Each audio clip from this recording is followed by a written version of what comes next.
Bonjour à tous et bienvenue dans ce 39e épisode de notre podcast vétérinaire by Roverdi. Ce podcast fait suite à notre dernier live dans lequel nous avons parlé des chevaux et de l'hiver et notamment des risques de l'hiver pour nos chevaux avec les ajustements alimentaires qu'il est recommandé d'apporter. C'était avec notre vétérinaire Cyril. Hello Cyril, Salut Florie, ça va? ça va bien toi? Ouais, ça va. Est-ce que tu pourrais du coup, alors on est rentré assez dans le détail dans le live, je me permets aussi de rappeler qu'on a déjà des podcasts pardon, sur cette thématique, si je ne dis pas de bêtises, ça doit être le numéro 17 et le 31. Donc peut-être que dans celui-ci, on va essayer d'être assez synthétique et de rappeler un petit peu les points clés, les points de vigilance pour la période hivernale pour nos chevaux en fonction de comment l'organisme du cheval va réagir et quels vont être... voilà, si tu peux rappeler un peu toi pas tes red flags, mais ouais, les points de vigilance pour la période hivernale. Ouais, bien sûr. Bon, on va se focaliser du coup sur essentiellement sur les mesures nutritionnelles, hein. On va peut-être laisser de côté tout ce qui concerne les conditions de logement, l'environnement, etc. On a parlé des abris, on a parlé de l'exercice en extérieur avec des paddocks qui sont voilà, praticables, etc. Mais à ce moment-là, on va plutôt se focaliser sur la nutrition. Donc la base, comme d'habitude, et encore plus l'hiver, c'est vraiment le fourrage, la fibre. Alors pour plusieurs choses. Pour la thermorégulation, ça c'est clair, hein, on l'a dit, les fibres, la fermentation des fibres par les bactéries donc de la flore intestinale du cheval va produire de la chaleur et cette chaleur en fait va permettre et va contribuer à maintenir une bonne température, une température corporelle satisfaisante. Donc ça c'est un point qui est très intéressant en hiver bien sûr, où le Donc cheval on peut peut, sortir de sa zone de confort, on va dire. ouais, donc on peut dire que enfin pardon, je te coupe, mais que le cheval, en mangeant des fibres et en digérant ces fibres, va être son propre chauffage. Exactement, il a une Ouais. espèce de chaudière dans son gros intestin au niveau de la partie terminale de son tube digestif avec des bactéries qui fermentent, qui vont fermenter les fibres comme on peut le voir dans tout un tas de choses, des composts, des choses comme ça. On va avoir une production d'énergie, bien sûr, de tout un tas de nutriments bénéfiques au cheval. Et en plus de ça, ce qu'on ne dit pas souvent, c'est que on a une production alors d'extra chaleur qui n'est pas bénéfique forcément toujours l'été, hein, par exemple, par temps de canicule, etc. Mais l'hiver, par contre, on est, eh bien, c'est très, très intéressant parce que ça va permettre ça va aider le cheval à maintenir sa température corporelle, y compris s'il est en extérieur. C'est quand même super bien foutu quand on y pense. Et ouais, la nature est bien faite. Ouais, ouais, tu parles mieux que moi. Donc, comme d'habitude, mais d'autant plus en hiver, priorité sur les fibres, sur le fourrage, donc un fourrage de qualité, en quantité suffisante, idéalement c'est à volonté, c'est ça? Ouais, à volonté, parce que l'autre chose que va permettre le fourrage, c'est de permettre au cheval de rester en vie. Alors ça paraît un peu brut de dire ça comme ça, mais en fait, l'autre point important en hiver, c'est vraiment la prévention des coliques. C'est la première cause de mortalité chez le cheval. Et l'hiver, on sait qu'on peut avoir davantage de coliques que durant le reste de l'année, pour plusieurs Déjà là, raisons. je trouve qu'on en entend pas mal parler dernièrement. Ouais, voilà, mais dès qu'on a un changement de température, des températures plus fraîches, quand il se met à faire froid, humide, etc., on peut avoir tout simplement au niveau de l'eau, en fait, une baisse de la consommation d'eau. Et donc, finalement, le cheval, quand il boit moins, parce que l'eau est trop froide, parce que l'eau n'est pas suffisamment disponible, quand vous avez des bacs gelés, par exemple, l'hiver, eh bien, le cheval il va se déshydrater. Donc, pour, on va dire, limiter cette déshydratation, l'organisme réabsorbe de l'eau qui va se trouver dans le contenu digestif, hein, qui provient des aliments. Alors, ce que ça entraîne, en fait, c'est que le contenu digestif va devenir plus sec, et en devenant plus sec, le transit se fera moins bien, et donc on risque d'avoir des arrêts de transit, enfin des impactions, hein, des coliques d'impaction, ce qu'on appelle communément les bouchons. Alors, pas les bouchons œsophagiens, mais les bouchons dans la partie dans le côlon. Et c'est d'autant plus. Alors, il y a ce phénomène d'eau froide, etc., potentiellement moins disponible, mais il y a aussi ça tient aussi au fait que le cheval, l'hiver, n'a pas accès à l'herbe. Or, on sait que l'herbe est riche en eau. Et donc, ça peut quand même, durant la belle saison, compenser et contribuer à la couverture des besoins en eau. Alors que l'hiver, le cheval va consommer essentiellement une alimentation sèche, à base de foin, à base d'aliments, qui contiennent moins de 15% d'eau en général. Et donc, pour ces deux raisons, on peut avoir plus facilement des coliques des coliques de stase, d'impaction, vous appelez ça comme vous voulez. C'est un ralentissement de transit avec des bouchons qui se forment. Et potentiellement, ça peut entraîner des conséquences très graves. Voilà. Il faut vraiment faire attention à ça. Et le foin va aussi contribuer à ça, c'est-à-dire à permettre un bon transit, mais le foin associé à une consommation suffisante d'eau, bien sûr. D'accord. Bah, ça permet de faire une transition justement avec le deuxième point. Tu disais pendant le live que le foin conditionnait aussi directement la prise d'eau. Là, tu viens de rappeler l'importance de l'hydratation, enfin d'assurer une bonne hydratation du cheval, le Ouais. fait qu'une attention particulière doit être portée sur l'abreuvement. Est-ce que tu as, donc pour éviter notamment de graves troubles comme les coliques, les bouchons œsophagiens et puis aussi les coups de sang, Ouais. j'imagine. Oui, exactement. Est-ce que du coup tu peux rappeler un peu les bonnes pratiques et comment faire pour mettre toutes les chances de notre côté pour assurer une bonne hydratation à son cheval? Bah, comme tu l'as dit, le foin et l'eau sont très, très directement liés et sont vraiment, l'un ne va pas sans l'autre, on va dire. Un cheval qui boit bien ingérera en général davantage de foin qu'un cheval qui boit mal. Et inversement, un cheval qui mange beaucoup de foin va boire davantage. Ça, c'est démontré. On peut rajouter le sel, donc la pierre à sel, le sel rajouté, qui va aussi intervenir là-dedans en finalement favorisant la prise d'eau, donc indirectement la consommation de foin. Sachant que ça, c'est pareil, j'en ai pas parlé, mais dans les foins, on a aussi du sodium, et en fonction des foins, on a des foins qui peuvent être plus ou moins riches en sodium, et ça peut aussi être un point à explorer, on va dire, en hiver, la teneur en sodium des foins, etc., pour favoriser une bonne appétence et puis un bon abreuvement. Donc D'accord. voilà. Donc ça, c'est vraiment très important. Donc, bien sûr, on met à disposition du foin, on met à Ouais. disposition de l'eau. Mais quand je dis mettre à disposition de l'eau, alors c'est pas seulement dans un bac dehors, parce qu'effectivement, quand il y a de la glace, alors on peut toujours aller enlever la glace, etc. Mais l'eau restera très froide. Idéalement, c'est de mettre de l'eau sous abri. Ouais. Alors de l'eau tiède, quand on sait très bien que c'est très compliqué hein, de t'assurer un abreuvement avec de l'eau tiède toute la journée, mais au moins une fois ou deux par jour, si on peut ajouter un seau d'eau chaude dans le bac à eau pour augmenter la température moyenne du bac, ça peut être intéressant. Voilà, donc ça c'est important. On le rappelle, alors bien sûr, c'est l'idéal, et après, il faut faire aussi en fonction de ce qu'il est possible dans la vraie vie, si je peux parler comme ça. Mais un cheval va préférer de l'eau aux alentours d'une vingtaine de degrés, c'est ça? Ouais, en Juste pour général, qu'on c'est se de rende l'eau bien compte tempérée. Oui, que, ouais. exactement. Une eau tempérée, effectivement, il existe des études qui montrent qu'effectivement les chevaux préfèrent de l'eau autour d'une vingtaine de degrés, je crois. Ok. Je me permets aussi, je crois qu'on n'en a pas spécifiquement parlé pendant le live, mais on dit aussi souvent pendant nos différents, pardon, pendant nos différentes interventions, que le cheval va, si je parle très simplement, avoir un petit peu la flemme de passer trop de temps à boire, et du coup qu'il est important, enfin de manière générale, il va préférer boire dans un grand volume d'eau, un seau ou un bac à eau, plutôt que dans des petits abreuvoirs automatiques dans lesquels en plus le débit sera pas forcément suffisant. Enfin, en gros, il va pas forcément passer énormément de temps par jour à boire. Si le débit de l'abreuvoir n'est pas suffisant, il risque de pas suffisamment boire à cause de ça. Il faut qu'il puisse Oui, boire assez vite. Tu vas mieux en parler que moi, mais en gros, c'est un petit peu ça, non? bah effectivement, alors après c'est assez variable ça d'un cheval à l'autre, mais pareil, les études montrent que en moyenne, un cheval passe 10 minutes par jour à boire. Alors 10 minutes, ça paraît pas beaucoup sur une journée, mais bon, si vous regardez quand même en 10 minutes, le cheval a le temps de boire quand même quelques litres. Ouais. Par contre, effectivement, Il faut ça qu'il puisse en implique. boire au moins 25, quoi. C'est pour donner un ordre d'idée. Alors, oui, s'il mange une alimentation complètement sèche, 25, voire davantage. Un cheval à l'effort, ça Ouais. peut être 40 litres, 50 litres, Ouais. voire 60 litres. Donc, Mm. là, il est clair qu'à un moment donné, il est important que l'eau, que l'abreuvement soit, enfin, que le système d'abreuvement soit adéquat, c'est-à-dire que le débit, effectivement, comme tu l'as dit, soit suffisant, ou que le volume d'eau à disposition soit suffisant, qu'il y ait assez d'eau, parce que si le cheval a un petit seau d'eau de 15 litres pour la journée, ça n'ira pas. Ouais. Et de la même manière, si le cheval a un abreuvoir automatique qui débite 2 litres ou 3 litres d'eau à la minute, C'est s'il est 6-8 litres à la minute, non, l'idéal? Ouais, alors effectivement, Au minimum. en pratique, quand on fait les vérifications, alors ça va dépendre des chevaux. Hein. Les chevaux de sport, on a quand même, ou les chevaux qui travaillent normalement, on a des besoins qui sont quand même inférieurs aux chevaux de course, par exemple, en plein entraînement.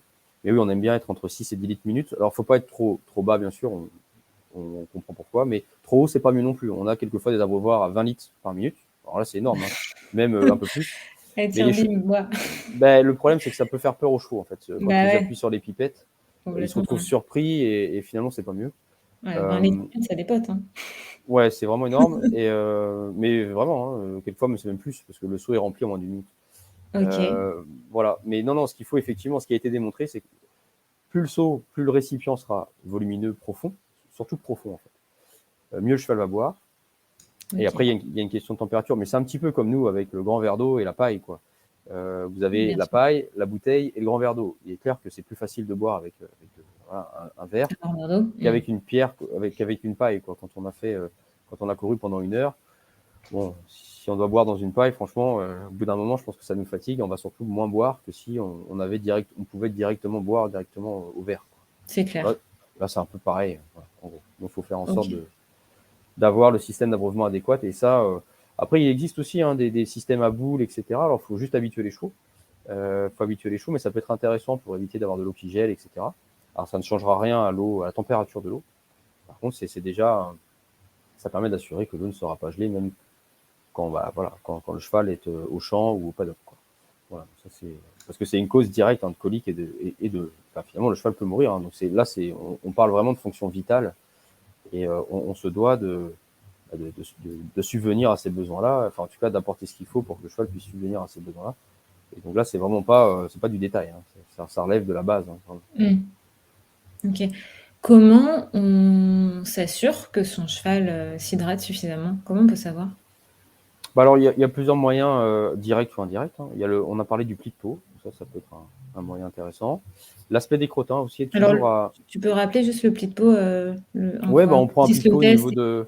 Ouais, voilà, on pince la peau au niveau de l'encolure ou de la pointe de l'épaule, on va tirer la peau et on va compter en combien de temps cette peau se remet en place. Donc on compte 0, 1, 2. Et donc, quand un cheval est bien hydraté, théoriquement, quand on a fini de prononcer 0, la peau est revenue dans sa position. Donc ça signifie qu'elle est bien élastique, donc bien hydratée, etc. Alors c'est un signe qui est quand même pas des plus spécifiques, hein, des plus précis, Hmm. mais ça reste une indication, tout comme l'aspect des crottins secs, petits, avec les petites billes là, qui se détachent, c'est aussi une indication finalement de déshydratation potentiellement. On peut regarder les muqueuses aussi, mais là c'est plus le vétérinaire qui le fera, mais on peut regarder les muqueuses, on peut, euh, on peut regarder le temps de recoloration, etc. au niveau des gencives, par exemple, en pressant sur la gencive. De la même manière, on va compter en combien de temps la gencive se recolore. Donc en pressant, on chasse le sang de la gencive, et puis on compte 0, 1, 2, de la même manière, et on regarde en combien de temps la gencive se recolore. Donc ça signe une bonne perfusion sanguine des tissus.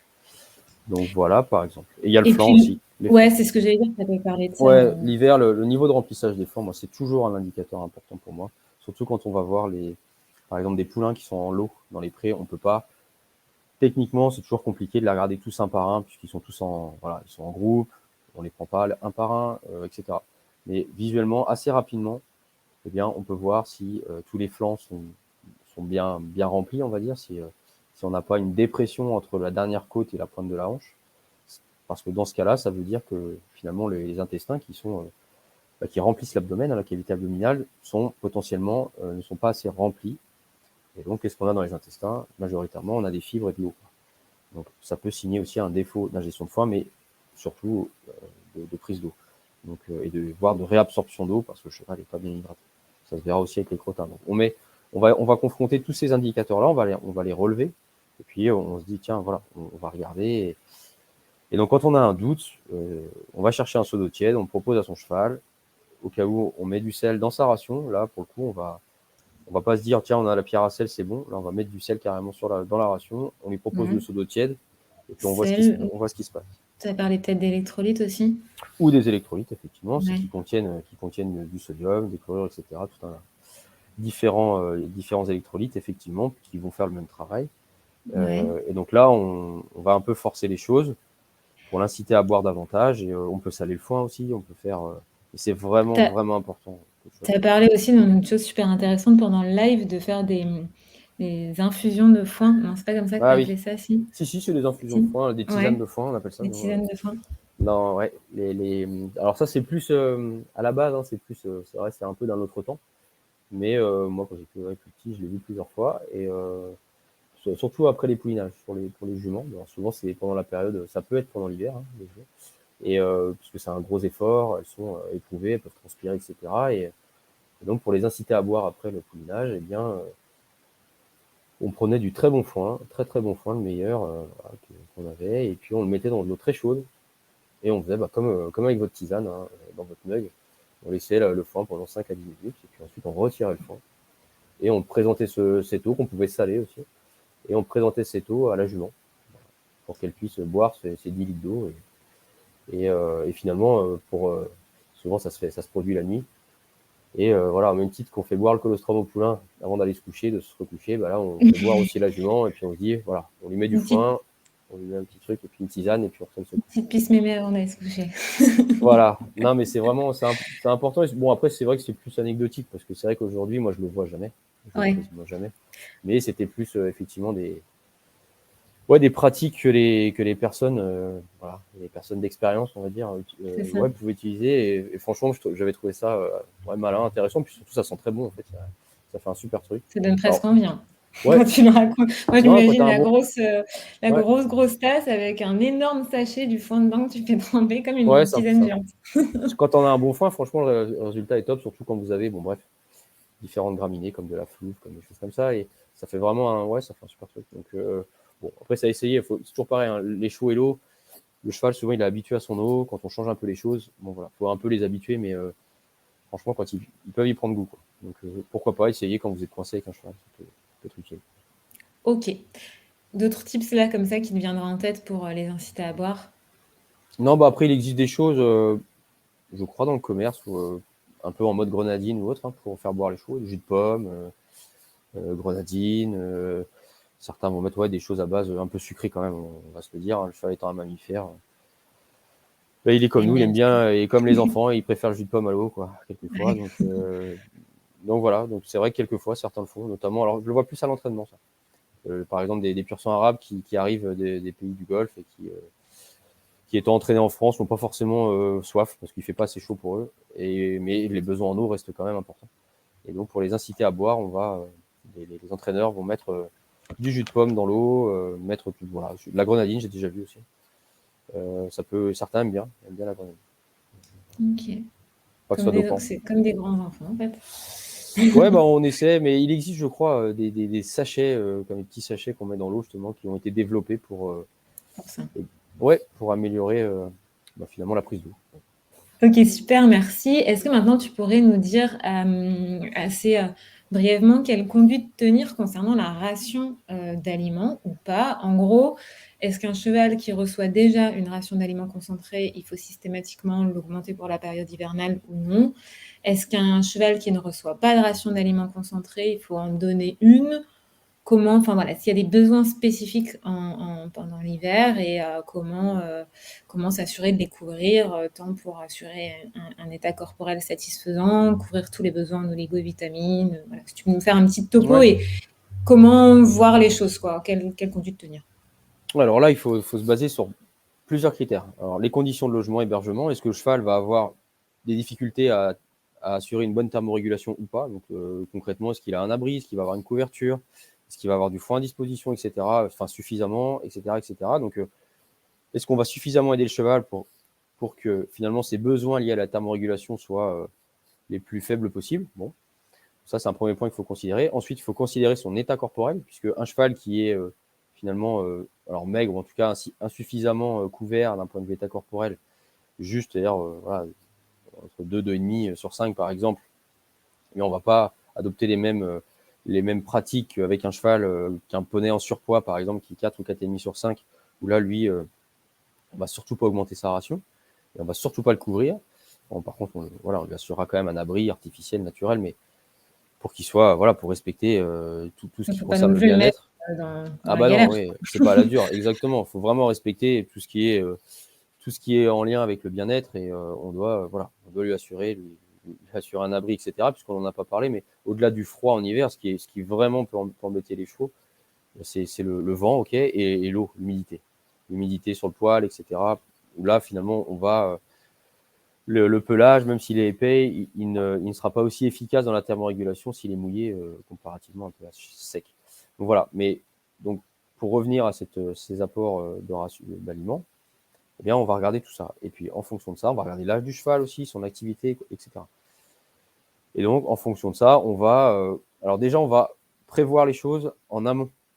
de l'hiver. C'est-à-dire en automne, on va se dire, bon, là, par exemple, j'ai un vieux cheval, en tout cas qui a 15 ans ou plus, de race pur sang anglais, par exemple. Voilà. Je sais qu'il a des difficultés à se maintenir en état. Bon, je commence dès maintenant si par exemple il avait 2 litres durant la belle saison, et là, je vais déjà augmenter d'1 litre. Et je refais un point 3 semaines plus tard, un mois plus tard, et si besoin, je rajoute encore 1 litre. Pour qu'en hiver, il soit à 4 litres, par exemple, c'est-à-dire 2 fois plus que durant la belle saison. Et voilà, sur un cheval qui était juste bien d'état, mieux vaut avoir un petit peu de rab, sachant qu'avec 1 litre en plus, un mois avant, vous n'allez pas à faire, enfin, le cheval ne va pas faire du gras plus que ça.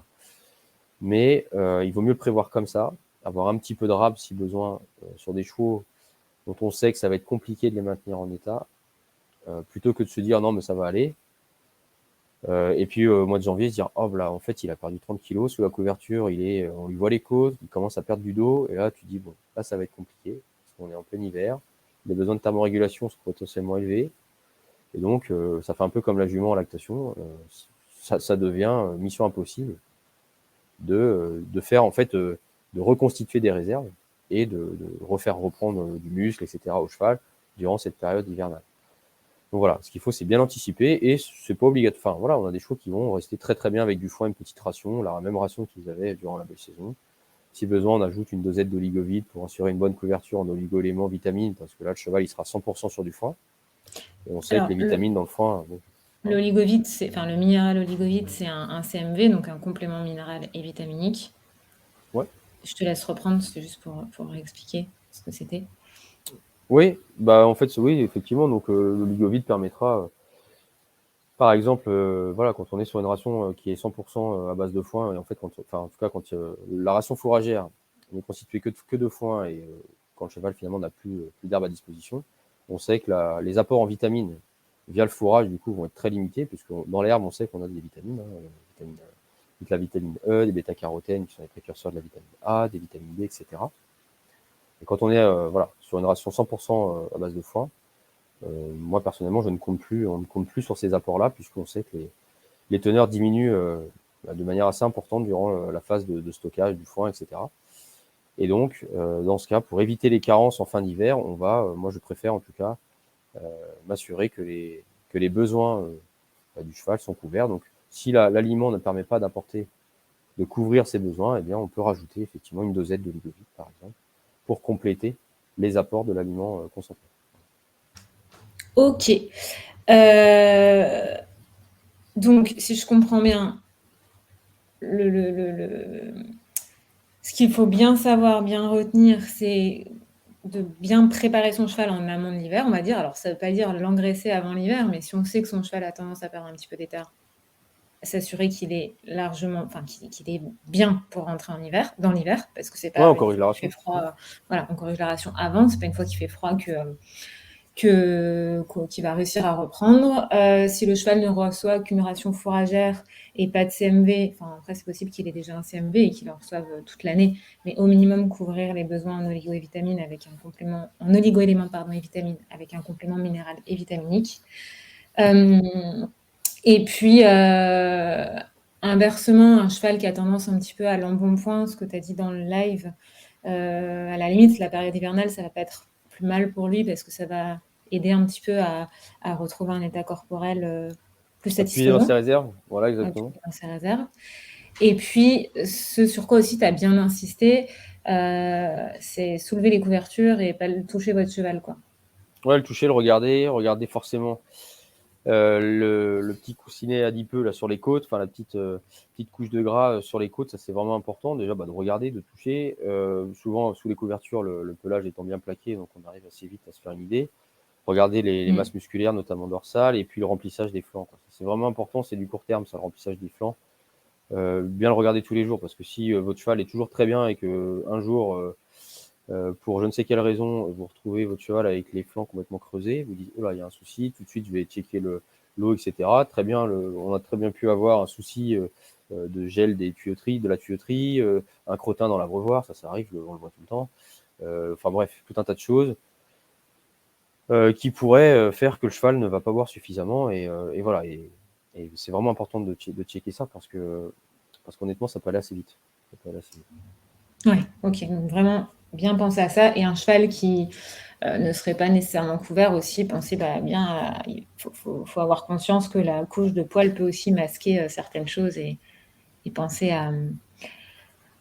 à palper, à toucher son cheval, à le suivre correctement. Et ça va être le fil conducteur aussi, j'imagine, pendant toute la Ouais, c'est période. ça. Non, bien sûr, Ok. faut vraiment contrôler son cheval régulièrement. Et pareil, quand on parle d'anticipation en automne, alors pour l'alimentation, bien sûr, mais également aussi pour tout ce qui concerne sa santé, et notamment le parasitisme. C'est à ce moment-là on va le vermifuger en général avec on va dire un traitement complet, mais ça, bon, c'est le vétérinaire traitant qui vous dira. Et on peut contrôler derrière que ça a bien fonctionné avec une colposcopie, par exemple. Donc ça, c'est un point important. Un vieux cheval, on va lui faire aussi, on peut faire contrôler ses dents. Voilà, et on fait aussi attention tout ce qui est entretien des pieds avec le maréchal, on fait passer le maréchal aussi. Enfin bref, on fait en sorte que le cheval rentre en hiver opérationnel, quoi. Ouais, Qu'on se retrouve pas, qu'il soit vraiment prêt, et d'autant plus qu'il est âgé, quoi. prêt pour Parce affronter que, l'hiver. voilà, non mais c'est vraiment important parce que souvent on se dit que ça va aller, et puis enfin quelquefois il fait plutôt beau, enfin bon, et ça va, et voilà, d'un jour à l'autre, paf, on peut perdre 10 degrés, voire plus, et on rentre dans une zone vraiment de froid, et au final, voilà, personne n'est prêt, Ça quoi, peut vite ni le être la propriétaire cata, ni le quoi. cheval. Mm. Bah oui, et puis ouais, clairement. Un peu comme tu as dit pendant le live, c'est assez facile à comprendre. Si le cheval doit déjà lutter pour se réchauffer, il va devoir fournir double effort et pour la thermorégulation et pour reprendre de l'état. Et naturellement, c'est la thermorégulation qui va Ah bah prendre oui, le dessus et le cheval va jamais reprendre l'état, quoi. exactement. Non, mais ça c'est Fonction vraiment, ouais, vitale. fonction vitale, Ok. ouais. Si on peut rappeler les chevaux les plus, tu l'as déjà un petit peu mentionné en parlant des chevaux seniors, mais les chevaux pour lesquels il faut être les plus vigilants, on parle des yopis, donc en anglais, mais en Ouais. gros, c'est les chevaux âgés, enfin les jeunes chevaux, les chevaux âgés, les juments gestantes, et puis les immunodéprimés. Ouais, bien sûr. Bah alors, les jeunes, on le comprend bien. Alors, d'autant plus qu'ils sont vraiment, vraiment jeunes. Les nouveau-nés, les juments qui poulinent tôt dans la saison. On peut voir régulièrement dans les haras les petits poulains qui sont sortis quand même, mais avec une couverture. Parce que leur zone de confort, hein, eux, leur zone critique, c'est 20 degrés, quoi. Quand il fait moins de 20 degrés, le poulain, on doit aider le poulain. Donc effectivement, quand ils naissent en hiver, ça peut vite devenir compliqué. Alors que le cheval, on va plutôt être sur du -10, un cheval adulte en bonne santé. Donc voilà, Mhm. sur du nouveau-né, il faut vraiment faire attention. Les vieux, bah oui, on comprend aussi. Ça se comprend facilement. Voilà, puis les gestantes, les immunodéprimés. Alors c'est aussi que c'est la saison durant laquelle il y a plus de pépins, parce qu'il y a aussi des microbes qui traînent, hein, des virus, Comme nous. potentiellement des bactéries. Bah oui, comme nous, Mhm. effectivement. Les jours diminuent, la photopériode diminue. On sait on peut être aussi plus fatigué. C'est toujours un peu, enfin voilà, on est un peu plus, on est soumis à plus rude épreuve, on va dire, que le reste de l'année, hein, ou par rapport à l'été ou au printemps. Et donc c'est une période qui va solliciter l'organisme, et jusqu'au niveau de l'immunité. Donc là, on peut aussi avoir, on en a parlé dans le live, hein, on peut stimuler cette immunité potentiellement. Bien sûr, on va la soutenir avec des apports suffisants en nutriments, donc oligo, vitamines, énergie, tout ça. Et ensuite, on peut stimuler cette immunité pour la rendre un peu plus alerte, un peu plus, finalement, pour la préparer aussi, hein, à rencontrer des virus, etc. On a le supplément immune chez nous, qui contient des bêta-glucanes et qui le fait très bien. Il existe énormément d'études on va dire, sur cet ingrédient que sont les bêta-glucanes, et qui fonctionne très bien pour stimuler l'immunité. Ouais, comme tu disais, je trouve que c'était assez bien imagé. C'est comme une petite clé, les bêta-glucanes, qui Ouais, va permettre d'activer le système immunitaire, quoi. Enfin, c'est ça. de En stimuler. microbiologie, à l'école, c'est ce qu'on nous explique. En fait, il y a des serrures à la surface des cellules immunitaires non spécifiques, hein, les gardiens, les premiers gardiens, pour la première ligne. Et Ouais. voilà, on a tout un tas alors ce qu'on appelle des antigènes, hein, des fragments de microbes, des fragments de virus, des protéines, des choses comme ça, qui peuvent venir s'insérer dans alors sont des récepteurs en fait, hein, mais dans ces serrures quand on image, et qui vont déclencher une production de ce qu'on appelle des médiateurs, hein. C'est des molécules d'alerte qui vont être produites par ces cellules de première ligne et qui vont activer les autres cellules. Voilà, donc ça permet de remettre en circulation certaines cellules qui étaient stockées, qu'on appelle des cellules immunitaires mémoire, par exemple, etc., remettre un petit peu le système immunitaire en éveil et puis surtout en alerte. Voilà. Et ça En marche alerte, vraiment c'est très ça. bien. Ouais, Vraiment très bien. Ouais, ok. franchement, il y a des dizaines et des dizaines d'études sur ce sujet qui sont d'ailleurs très intéressantes parce que les bêta-glucanes, on se rend compte que c'est intéressant, par exemple, quand vous avez un traitement antibiotique, ça va potentialiser l'action de l'antibiotique. Voilà, donc il y a des études là-dessus. Ça va aussi potentialiser l'efficacité d'un vaccin quand vous en distribuez, vous supplémentez les chevaux ou les humains en amont d'une vaccination. On a une production d'anticorps qui va être supérieure. Ça a été démontré chez le cheval, très bien démontré chez le cheval, etc. Donc c'est vraiment c'est solide quoi. Il n'y a pas de problème. C'est plutôt voilà, pour moi un super supplément intéressant pour stimuler l'immunité. Ok. Bah, en parlant de suppléments, tu peux nous rappeler un petit peu les must-have de l'hiver. Je sais pas si on peut dire ça comme Ouais, ça. De bah faire oui, un petit alors récap. bien sûr, pour l'énergie, forcément, on pense à l'huile, aux matières grasses, aux méga oil. Ensuite, tout ce qui est en lien avec la digestion des fibres, bien sûr, les probiotiques, la flore, les probiotiques, postbiotiques, qui vont aider justement à la digestion de ces fibres, donc à une production plus importante d'énergie à partir de ces fibres, et aussi potentiellement à une production de chaleur aussi plus importante. Donc c'est vraiment les deux suppléments pour faire reprendre de l'état aussi un cheval tout au long de l'année. Hein, le pack reprise d'état, ça va être de l'oméga oil, de la flore. Ça c'est vraiment deux produits qui ont fait leurs preuves et qui sont vraiment qui sont efficaces, que moi j'aime beaucoup. Ils sont très, très pratiques. On a parlé de l'immunité avec l'immune, bien sûr. Voilà. Et puis ensuite, on a le sel aussi pour aider le cheval à boire, donc avec les électrolytes. Hein, ça Sel, fonctionne ouais, très bien. électrolyte, c'est ça, t'en as parlé. Voilà. Et puis ensuite, les problèmes, tout ce qui concerne les problèmes locomoteurs, alors les problèmes d'arthrose, etc., on a des chondroprotecteurs qui sont, par exemple, qu'on va retrouver dans notre Flexi, par exemple, dans nos suppléments Flexi, poudre ou liquide, éventuellement Super Flexi, mais plutôt en deuxième intention. Voilà, pour aider les vieux chevaux arthrosiques. Moi, j'aime bien, pareil, hein, à l'automne, démarrer une cure de Flexi et pourquoi pas la maintenir durant tout l'hiver. On raisonne plutôt ce genre de supplément sur des cures, sur le mode de cure. Et aussi, l'autre problématique en lien avec la locomotion, ça va être la qualité avec les sabots, donc la qualité de la corne. On va pouvoir, potentiellement, on peut apporter de la biotine, des choses comme ça, mais c'est pas le supplément auquel moi je penserais en premier lieu. Mais ça peut, sur des chevaux qui ont des soucis potentiellement de qualité de corne, etc. Bon, on peut le faire, mais en parallèle, il est également important finalement, de faire en sorte que les conditions de logement, etc., soient adéquates. Parce que donner de la biotine à un cheval qu'on va laisser dans la boue, honnêtement, j'ai un petit peu Ouais. mal. Il faut déjà commencer par le mettre au sec, etc., etc. Et puis ensuite, on peut effectivement, si on en ressent vraiment le besoin, que le cheval a une corne cassante, etc., qu'il est sujet à ça, tout simplement. Hein. On a des chevaux, on sait, on parlait des pur sang tout à l'heure, des quarter horse, des chevaux comme ça. Enfin, on sait qu'on a des chevaux qui peuvent avoir une corne plus fragile. Et bien, dans ce cas, on peut aussi supplémenter en biotine, effectivement. Voilà. Biotine, en revanche, c'est minimum 3 à 6 mois de cure, non? Parce que la corne va Ouais, pousser à peu près d'1 oui, centimètre par oui. mois, c'est ça? Ouais, exactement. Alors, oui, maintenant, oui, c'est clair, on l'entend plutôt sur du moyen terme, au moins 3 mois, ça c'est sûr.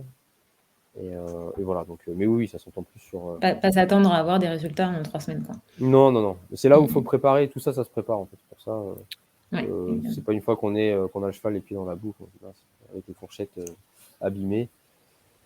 Voilà, c'est important. Et puis bon, après honnêtement, tous les ans c'est pareil. Donc une fois qu'on a fait erreur une année, normalement ça nous sert de leçon pour l'année suivante. Et puis on se dit bon, l'année prochaine je serai meilleur. Ce qu'on Surtout appelle avec l'expérience, je crois. bah, c'est ça. Et puis en général, plus ça va, moins ça va pour nos chevaux quand ils vieillissent. Hein. On se dit bah tiens, voilà, l'année Ouais, prochaine, évidemment. quand vous aviez un cheval de concours, vous le gardez parce que c'est votre cheval de cœur. Enfin, vous savez qu'après, en vieillissant, il risque d'avoir davantage de problèmes de locomotion, etc., d'état. Ça, on le sait, c'est presque normal. Mais il faut juste, c'est aussi après au propriétaire de bien le gérer, de bien l'anticiper pour que le cheval passe l'hiver de manière confortable. Ça, c'est important d'assurer le confort du cheval, son bien-être. Mais quand je dis confort, c'est voilà, l'absence de douleur, parce que ça peut nous embêter dans le maintien de l'état corporel. Ouais, ce que tu avais bien dit aussi pendant le live, c'est qu'un cheval malade ou inconfortable va aussi perdre de l'état ou au moins, enfin Ah tout oui. du moins, ne pas réussir à en reprendre, quoi. Bah, c'est logique, ouais, c'est un petit peu comme nous, quand vous avez mal quelque part, vous n'allez pas forcément avoir le même appétit, pas forcément la même envie de vous bouger, sachant qu'on sait que voilà, c'est tout ça. Après, ça peut justement ouais, entraîner une perte d'état, une perte de poids. Et derrière, donc c'est important d'être à l'écoute aussi de son cheval, notamment quand ils sont un petit peu âgés, de faire en sorte que, voilà, de faire en sorte que son cheval soit confortable durant tout l'hiver, donc et qu'il puisse voilà, se déplacer correctement, manger correctement, avoir de l'appétit aussi, hein, parce que souvent, au-delà de se déplacer, c'est une question d'appétit. Un cheval qui a mal, comme nous, quand on a mal, on n'a pas le même appétit, on n'a pas la même envie de manger, etc. Donc ça, c'est vraiment important, et d'autant plus que voilà, vous avez un cheval âgé, vous savez qu'il a des petites faiblesses, de l'arthrose, etc. Voilà, on fait attention à ça. Si besoin, on va l'aider, hein. On peut l'aider. Il faut faire un point avec son vétérinaire traitant quand on a une crise d'arthrose, des choses comme ça. On peut apporter bien sûr du flexi, des chondroprotecteurs durant tout l'hiver. Franchement, c'est une aide qui est vraiment intéressante. On le voit, voilà, avec les vieux chevaux, quand ils doivent passer par exemple par la case maréchale. Voilà, en fonction des chevaux, on peut avoir des chevaux qui vont donner plus ou moins bien leurs membres. Et donc, on a des retours sur des chevaux qui sont supplémentés avec des chondroprotecteurs pour lesquels c'est beaucoup plus simple et ça se passe beaucoup mieux. Ça, c'est aussi quelque chose qui relève de leur confort, donc c'est important de considérer cette partie-là aussi. Ok. Est-ce que tu as un petit mot à dire aussi sur l'arpagophytum? Ouais, alors l'arpagophytum, c'est une plante, hein, une racine, qui est intéressante parce qu'elle contient des composés qui sont anti-inflammatoires, au même titre que peuvent l'être certains médicaments. Alors, je ne vais pas vous dire que l'efficacité est la même, hein, pas du tout. Ça, c'est après à évaluer, effectivement, en fonction aussi avec votre vétérinaire, etc. Mais oui, l'arpago peut être intéressant. Alors là, c'est plus, on va dire, durant les crises, des crises qui peuvent être, on va dire, plus ou moins importantes, hein, c'est à voir avec votre vétérinaire. C'est lui qui sera le plus à même de décider, de savoir si, voilà, une crise, le cheval peut se passer potentiellement d'anti-inflammatoire, de médicaments et passer sur l'arpago ou pas. Voilà, et c'est plus en complément des chondroprotecteurs, du flexi, où là, on est vraiment sur de la nutrition, de l'articulation, des articulations. Là, Enfin, c'est avec les vraiment... chondros, c'est de la nutrition des articulations, c'est ça? Ouais, Ouais. exactement. Les chondroprotecteurs vont vraiment nourrir les articulations, le cartilage, etc. C'est vraiment, on s'inscrit plus sur la durée, d'où Mhm. l'intérêt d'une cure de plusieurs mois. Mhm. Alors que l'arpagophytum, ça s'entend plus, de mon point de vue, comme voilà, des produits anti-inflammatoires. Alors, je dis pas que c'est la même chose, attention, hein. Je dis pas que c'est la même chose, mais la logique, Tu dis pas que c'est celle la du, même chose que des que des anti-inflammatoires, c'est ça? médicaments, oui, Oui, bien sûr. complètement, Ouais, hein. bien sûr. Voilà, je veux pas, c'est pas du tout ce que je veux dire. Mais en tout cas, dans le principe, dans l'utilisation, moi, je le vois plus comme ça, étant donné que cette plante contient des composés anti-inflammatoires. J'utiliserai plus, voilà, dans le cas de crise, d'arthrose, de poussée d'arthrose, pour aider le cheval à passer le cap. Et ça a discuté davantage avec le Ben, vétérinaire qu'avec le nutritionniste. ok, ok, d'accord. Et avoir ça donc en complément des chondroprotecteurs. En revanche, évidemment, si le cheval reçoit déjà des anti-inflammatoires, il ne faut pas en plus Non, non, apporter bien sûr que non. de Non, mais de toute façon, la surenchère le n'est jamais, veto, voilà, n'est jamais le veto bénéfique. dire. Consultez, voilà, consultez le vétérinaire Hmm. pour cette problématique. Les chondroprotecteurs, c'est autre chose. Là, il n'y a aucun problème, de mon point de vue. Voilà, mais c'est deux approches complémentaires, mais quand même différentes. Ok, avant de finir, si je peux, je suis désolée, c'est un petit peu décousu, mais si je peux simplement te relancer sur la ration d'aliments. Tu en as parlé tout à l'heure, mais de manière assez générale. On a parlé des aliments particulièrement bien pourvus en protéines et en protéines de qualité pendant le live. Dans quel cas renforcer les apports en protéines? Pourquoi? Enfin, si tu peux nous redire un petit mot là-dessus avant de terminer. Ouais, bien sûr. Alors, concernant le choix de l'aliment, effectivement, alors, il y a plusieurs choses qu'il faut regarder. Alors, l'idée, c'est toujours d'avancer par étapes, d'y aller progressivement, de savoir ce qu'on fait et de faire les choses les unes après les autres. Donc déjà, on regarde si le cheval mange déjà un aliment en petite quantité, durant la période hivernale. Si on juge que le cheval va avoir besoin davantage d'énergie, eh bien, on va augmenter cet aliment. Donc, on va rajouter 1 litre, par exemple, voire 2 litres, mais on va garder cet aliment. Si le cheval est bien par ailleurs, d'un point de vue état corporel, d'un point de vue musculature, eh bien, théoriquement, ça suffira. Juste, on augmentera la ration pour finalement subvenir aux besoins augmentés liés à la thermorégulation, mais on en restera là. Si maintenant on est sur un individu, un cheval, qui a un aliment donné, mais qui a perdu de l'état, notamment des muscles, etc., là, je préfère, alors on peut augmenter bien sûr, mais ça va dépendre de la ration du cheval. Si par exemple le cheval est déjà à 4 litres, eh bien, on peut le laisser à 4 litres, mais dans ce cas, moi je préfère travailler sur la concentration en énergie, en protéines. Parce que, alors, d'autant plus qu'en général, en pratique, c'est souvent délicat de faire plus de 2 repas. Moi, j'aime bien garder 2 litres par repas. Donc, si on est déjà à 4 litres par repas, 4 litres par repas, pardon, 4 litres par jour, eh bien, dans un premier temps, dans un premier temps, on va garder ces 4 litres par jour. Et par contre, ce qu'on peut faire, c'est changer d'aliment et passer sur un aliment plus protéiné, par exemple, si le cheval a une musculature insuffisante. Donc, on passe par exemple sur le breeding et on va pouvoir augmenter les apports énergétiques en ajoutant de l'huile, par exemple. Voilà. Donc ça, c'est la première possibilité. Et théoriquement, en procédant de cette manière, dans la grande majorité des cas, en faisant en sorte, bien sûr, que le cheval puisse manger suffisamment de foin, on arrive en général à nos fins. On peut ajouter aussi des probiotiques, bien sûr. Et en général, ça se passe bien comme ça. Voilà, donc il y a différentes approches possibles. Ce qu'il faut toujours, c'est être progressif, de faire les choses de manière réfléchie et de bouger les choses les unes après les autres. En tout cas, de ne pas tout faire en même temps. Et surtout, après, de suivre l'état de son cheval, parce que très souvent, voilà, quand on a un cheval qui a des conditions de logement qui sont satisfaisantes, qui a suffisamment de foin de bonne qualité à disposition, de l'eau aussi, bien sûr, et une ration qui peut être légèrement supérieure à ce qu'il pouvait avoir durant l'été ou le printemps, mais pas forcément doublé, bien, en général, ça se passe très bien comme ça. Super, merci Cyril. Tu aurais quelque chose à ajouter? Non, comme ça, je pense qu'on a abordé, on a fait Essentiel. l'essentiel, ouais, je pense. Non, mais oui, je pense qu'on a parlé des fonctions vitales, ça c'est vraiment ce qu'il faut retenir. Sur le take-home message, c'est vraiment ça. Vraiment assurer les fonctions vitales, les fonctions de bien, aussi tout ce qui concerne le bien-être du cheval, c'est important. Et puis voilà, puis pour le reste, après, ça relève de l'ajustement de ration, de bien suivre son cheval, l'évolution de son cheval, de l'état de son cheval, de Connaître bien son regarder. cheval, le considérer comme un individu à part et pas généraliser à l'ensemble des chevaux. C'est comme nous, il y a des personnes plus ou moins frileuses, des personnes qui vont avoir tendance à perdre plus ou moins d'état. Enfin, il faut avoir conscience que les chevaux, c'est pareil. Oui, exactement. Et puis, il faut vraiment bien regarder, parce que l'hiver, avec les couvertures, forcément, voilà, on voit pas toujours facilement comme ça. C'est important de découvrir le cheval, s'assurer qu'il n'y a pas de croûte, de macération, choses comme ça, sous la couverture, et puis que l'état est satisfaisant. Super, merci beaucoup Cyril. Merci à tous d'avoir suivi ce nouvel épisode. Si vous avez encore des questions, si vous aviez la moindre question, n'hésitez surtout pas à nous solliciter. On sera super content de vous répondre de manière personnalisée. Et puis, on vous dit à très bientôt. Merci. À bientôt, Fred. Salut Cyril. Salut, ciao.